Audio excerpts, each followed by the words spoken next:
दोस्तों, जब 1991 में नई आर्थिक नीति के माध्यम से हमारे देश में उदारीकरण, निजीकरण और वैश्वीकरण की नीति को अपनाया गया, तो बड़े पैमाने पर निजी कंपनियों की भूमिका को प्रोत्साहन मिला।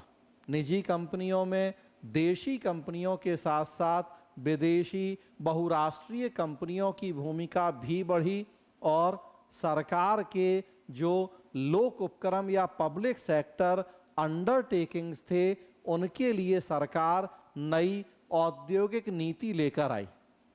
उस नीति में लोक उपक्रमों के विनिवेश और निजीकरण के बारे में भी विचार करने के लिए व्यापक प्रयास किए गए। विनिवेश आयोग, विनिवेश विभाग, विनिवेश मंत्रालय जैसे कई संस्थागत प्रयास तो किए ही सरकार ने पिछले 33-34 साल में कई लोक उपक्रमों का विनिवेश करते हुए उनका निजीकरण कर दिया गया। हाल में एयर इंडिया का निजीकरण एक सबसे प्रमुख उदाहरण रहा इस संदर्भ में। लेकिन अब सरकार की विनिवेश और निजीकरण संबंधी नीति में बड़े पैमाने पर बदलाव देखने को मिल रहा है।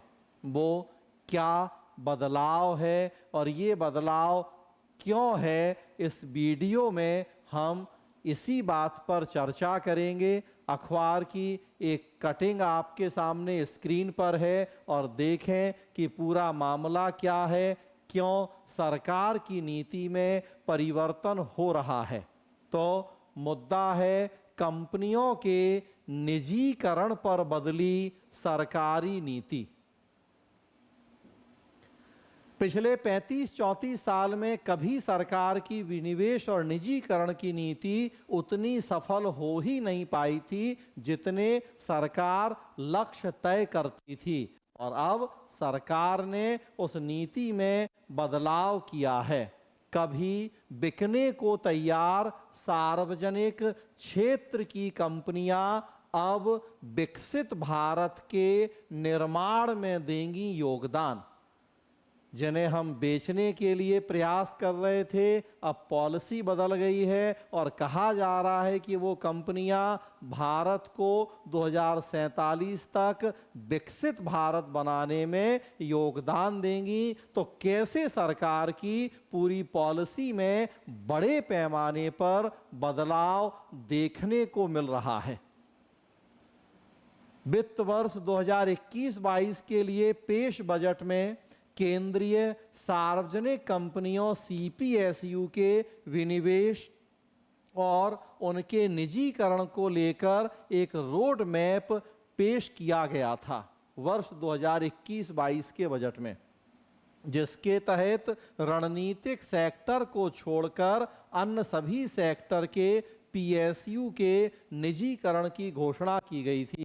केवल रणनीतिक सेक्टर के पीएसयू को छोड़ना था और सभी क्षेत्रों के पीएसयू का विनिवेश करना था, निजीकरण करना था। वित्त मंत्रालय ने तब आईडीबीआई बैंक के अलावा 2 अन्य सरकारी बैंक और एक सरकारी बीमा कंपनी के निजीकरण का प्रस्ताव रखा था। लेकिन समय के साथ पिछले 4 साल में सरकार की रणनीति बदल गई है। अब सरकार विनिवेश या निजीकरण से पैसा जुटाने की जगह इन सार्वजनिक कंपनियों से कमाई का लक्ष्य तय कर रही है। देखिए कितनी बड़ी नीति में परिवर्तन देखने को मिल रहा है कि पहले जिनको बेचना था अब उन्हीं से कमाई करने की योजना सरकार की।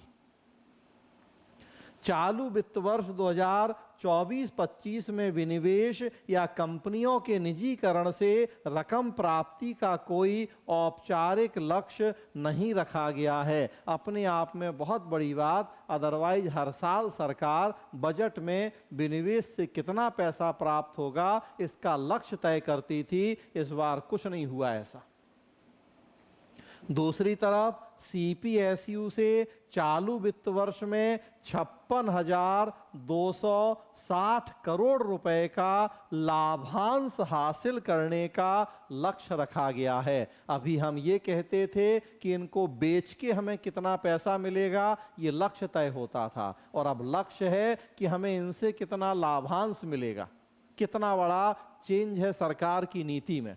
2023-24 में सीपीएसयू से लाभांश प्राप्ति का लक्ष्य 43,000 करोड़ रुपए था, जो संशोधित होने के बाद 50,000 करोड़ रुपए हो गया। 23-24 में सरकार को 50,000 करोड़ रुपए लाभांश मिला इन लोक उपक्रमों से, और इसीलिए सरकार ने उत्साहित होकर इस साल लाभांश का लक्ष्य बढ़ा के कर दिया 56,260 करोड़, और इनको बेचने के बारे में अपनी पॉलिसी को ही बदल दिया। जब कमाई करके दे रहे हैं तो क्यों बेचना। अब इन सीपीएसयू से वर्ष 2047 तक विकसित भारत के निर्माण में अपना अहम योगदान देने के लिए कहा जा रहा है। नई दिल्ली में शुक्रवार को आयोजित सीपीएसयू के समीक्षा सम्मेलन में भारी उद्योग मंत्री एचडी कुमारस्वामी ने कहा कि पीएसयू हमारी अर्थव्यवस्था के आधार हैं, जो वाणिज्यिक संस्था होने के साथ राष्ट्रीय परिसंपत्तियां भी हैं।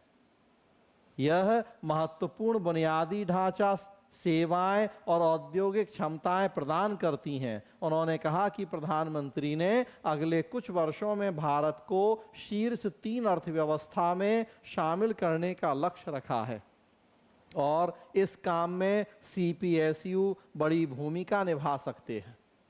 इस अवसर पर भारत हैवी इलेक्ट्रिकल्स लिमिटेड भेल समेत दर्जन भर उन सीपीएसयू ने अपनी आगे की तैयारी का प्रस्तुतिकरण दिया, जिन्हें कभी बेचने की चर्चाएं चलने लगी थीं। दर्जन भर से अधिक सीपीएसयू ने अपने प्रेजेंटेशन दिए कि कैसे वो आगे देश को विकसित बनाने में मदद कर सकते हैं, उनका रोड मैप क्या है, जिनको एक समय सरकार बेचने के बारे में सोच रही थी। इन कंपनियों का नाम भी कभी बिक्री की सूची में शामिल था। देखिए, कंपनियों के कुछ नाम लिखे हुए हैं। वित्त मंत्रालय के सूत्रों के मुताबिक सीपीएसयू के निजीकरण और विनिवेश को लेकर पब्लिक सेक्टर एंटरप्राइजेज पॉलिसी 2021 बनाई गई थी। अभी वह ठंडे बस्ते में पड़ी हुई है। पब्लिक सेक्टर एंटरप्राइजेज पॉलिसी बनाई थी सरकार ने 2021 में, लागू नहीं हुई, ठंडे बस्ते में पड़ी है खुद वित्त मंत्रालय के अनुसार। चुनाव की वजह से सरकारी कंपनियों का निजीकरण आसान नहीं है। हमेशा किसी ना किसी राज्य में चुनाव होते रहते हैं। राजनीतिक रूप से भी सरकारी कंपनियों का निजीकरण चुनौती भरा काम है। 2021 में जब ये पॉलिसी लाई गई, उसके बाद कोरोना की वजह से वैश्विक सुस्ती का दौर शुरू हो गया, पॉलिसी लागू नहीं हो पाई। हर महीने 2 महीने में हमारे यहाँ कहीं ना कहीं चुनाव हैं। राजनीतिक कारण इतने हैं, बेरोजगारी या दूसरे मुद्दों के आधार पे विपक्षी पार्टियां निजीकरण का विरोध करती हैं। सरकार ने भी सोचा कि क्यों नहीं इस पॉलिसी को बदलें, इनको कमाई वाला लोक उपक्रम बना दें, बेचने की जरूरत ही नहीं पड़े, और इतना लाभांश अगर ये दे रहे हैं, थोड़ा और ध्यान दिया जाए तो ये और ज्यादा कमाई करके सरकार को दे सकते हैं। उस दौरान कंपनियों के निजीकरण या विनिवेश से सरकार को उम्मीद के अनुरूप राशि नहीं मिलती। फिर यह सोचा गया कि सीपीएसयू संचालन की रणनीति बदलकर उन्हें आर्थिक रूप से मजबूत बनाया जाए और लाभांश कमाया जाए। एयर इंडिया का निजीकरण पिछले 4 साल में सबसे अहम रहा। अब आईडीबीआई की 60% हिस्सेदारी बेचने की तैयारी चल रही है, जिसे चालू वित्त वर्ष में अंजाम दिया जा सकता है। तो एकाध लोक उपक्रमों का विनिवेश होगा, अदरवाइज सरकार की पॉलिसी बदल चुकी है। इन कंपनियों से कमाई के लक्ष्य तय कर रही है अब सरकार।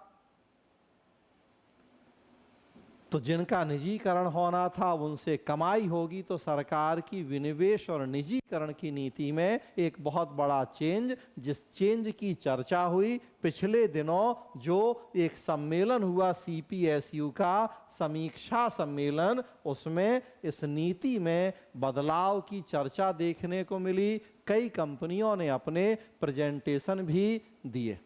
तो उदारीकरण निजीकरण की नीतियां हैं, लोक उपक्रम वाला टॉपिक है, चाहे वो लोक प्रशासन हो, जीएस में इकोनॉमी हो, आप सरकार की जो ये नीति का एक बहुत बड़ा चेंज है, इसको जरूर ध्यान में रखें और इसी के अनुसार आप विनिवेश और निजीकरण से जुड़े हुए प्रश्नों के उत्तर लिखें।